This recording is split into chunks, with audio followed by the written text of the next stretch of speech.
दोस्तों सेक्शन 14, 15 और 16 MP accommodation का इनका इफेक्ट और इनका रिलेशन क्या है इसको समझने का प्रयास करते हैं। सबसे पहले 14, 15, 16 इनके साथ दो सेक्शंस और पढ़ना चाहिए। सेक्शन 12 का 1 का बी और सेक्शन 12 का 2, ये पांचों चीज़ मिलके हमारा सारा कंसेप्ट क्लियर होगा कि किसी भी सेक्शन की क्या वैल्यू है।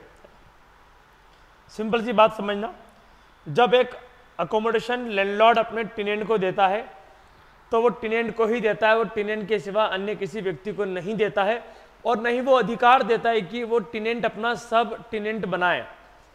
There can be two cases, आप सब टेनेंट बना सकते हो।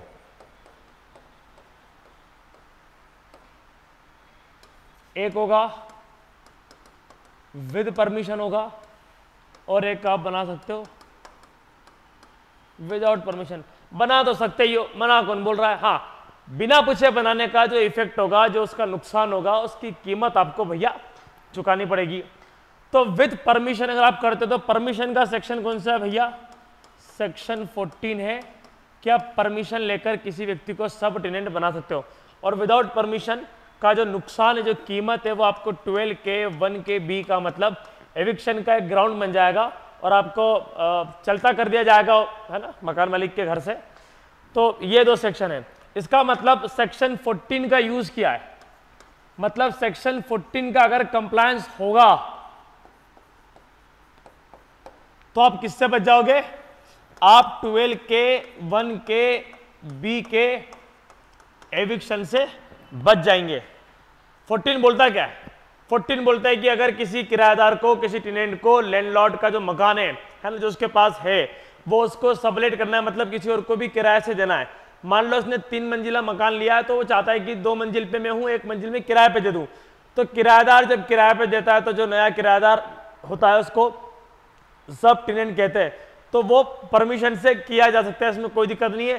पर परमिशन प्रीवियस चाहिए और परमिशन काहे में चाहिए? राइटिंग में चाहिए, है ना। मकान मालिक को पता था नहीं चलेगा, किराएदार रखने के बाद परमिशन ली नहीं चलेगी, और परमिशन आपने ओरली नहीं चलेगी, है ना। बहुत स्ट्रिक्ट कंप्लायंस चाहिए सेक्शन 14 का, ठीक है।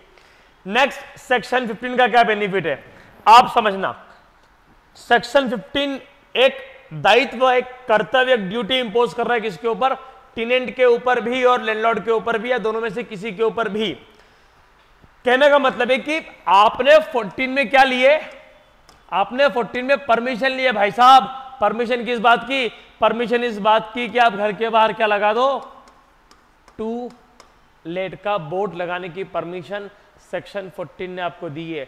अब इसके बाद मान लो कोई व्यक्ति आता है और कोई व्यक्ति किराए पे ले लेता है, तो किराए पे लेने के बाद सेक्शन 15 बोलता है कि भैया जब आपका सब टेनेंट आ जाए ना, तो ड्यूटी है टेनेंट की या सब टेनेंट की? क्या ड्यूटी है भैया? टेनेंट की या सब टेनेंट की, है ना। ये टेनेंट एक प्रकार से लैंडलॉर्ड भी होता है और ये आपका टेनेंट भी होता है ना। जिसने किराए पे दिया वो आपका लैंडलॉर्ड है, भले ही वो खुद टेनेंट पे हो, है ना। रिलेशन तो वही होता है इनका, ठीक है। तो कहना क्या चाह रहा हूं मैं आपको कि अब क्या करना होगा? अब इन दोनों में से किसी को भी अपने मकान मालिक को इन्फॉर्म करना होगा कि सर हमको क्या मिल गया है? किराएदार मिल गया है। अगर आपने उसको नोटिस नहीं दी, अगर आपने उसको सूचना नहीं दी, तो इसकी भी कीमत आपको चुकाना पड़ेगी। मतलब अगर आप सेक्शन 15 का कंप्लायंस नहीं करते हैं, सेक्शन 15 का नॉन कंप्लायंस, अगर सेक्शन 15 का नॉन कंप्लायंस होता है तो आप जरा पढ़िए सेक्शन 12 का 2 क्या बोलता है। वो बोलता है कि अगर सेक्शन 15 का कंप्लायंस हो गया है, सेक्शन 15 के कंप्लायंस होने के बाद जो लैंडलॉर्ड होगा वो सब टेनेंट को बाहर नहीं निकालेगा जब तक कि इसको सूट की पार्टी न बनाया जाए। लैंडलॉर्ड केवल टेनेंट को ही घर से बाहर निकाल सकता है, सब टेनेंट को नहीं निकाल सकता है। कब? जब सेक्शन 15 का कंप्लायंस हो जाए। और सेक्शन 15 के कंप्लायंस होने के बाद भी कब एक लैंडलॉर्ड सब टेनेंट को निकाल सकता है? उसको पार्टी बनाकर। मतलब 15 के कंप्लायंस के बाद भी अगर आपको सब टेनेंट को निकालना हो तो रास्ता है क्या, उसको सूट की पार्टी बना लिया जाए। 15 के कंप्लायंस के बाद सब टेनेंट को बिना पार्टी बनाए घर के बाहर नहीं निकाल सकते हो। इसका मतलब सेक्शन 15 के होने का फायदा है, मतलब 14 की परमिशन से कुछ नहीं होना है। 14 की परमिशन से ये होना है कि 12 के 1 के बी का जो एविक्शन का ग्राउंड था उससे बच चुके हो। लेकिन सेक्शन 15 नई बात कह रहा है, वो बोल रहा है कि परमिशन के बाद अगर आपने किराएदार रख लिया है, उप किराएदार बल्कि, तो आपको सूचना देनी होगी। दोनों में से किसी भी व्यक्ति को सूचना नहीं दी तो बाहर कर दिए जाओगे। टेनेंट के बाहर होते ही सब टेनेंट स्वयं बाहर हो जाएगा। आप समझना 15 के नॉन कंप्लायंस का नुकसान क्या है।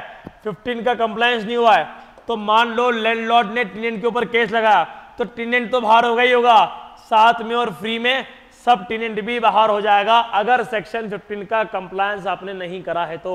और सेक्शन 15 का कंप्लायंस इतना सा है कि सेक्शन 14 की उप किराएदारी की परमिशन लेने के बाद आपको सूचना देना है अपने लैंडलॉर्ड को कि हमने क्या है भैया सब टेनेंट यहाँ पर रख लिया है या मैं यहाँ पर एज अ सब टेनेंट पर रहने लगा हूँ। ठीक है, उम्मीद है आपको समझ में आया होगा। अब है सेक्शन 16। ये क्या बोल रहा है, ये बोल रहा है कि जब लैंडलॉर्ड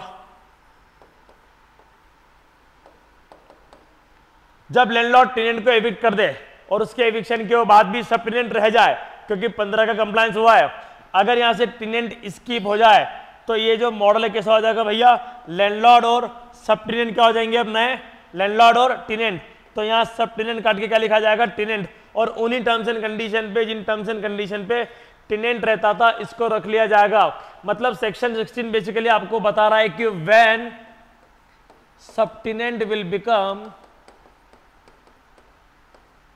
टेनेंट, सब टेनेंट के टेनेंट बनने की जो प्रक्रिया है, जो व्यवस्था है, वो सेक्शन 16 आपको बताता है ना। तो इसके लिए क्या जरूरी है, इसके लिए जरूरी है कि लैंडलॉर्ड किसको भगा दे, टेनेंट को। और इसके भगाने पर आप नहीं भागो, मतलब आप बच जाओ अगर आपने कंप्लायंस किया होगा तो इस तरीके का आपको किसी भी सेक्शन का रिलेशन पता होना चाहिए, उसका फायदा उसका नुकसान पता होना चाहिए। मैं एक बार फिर रिवाइज करा देता हूं। 14 के कंप्लायंस का फायदा यह है कि 12 के 1 के बी में आपको एविक्शन नहीं किया जाएगा।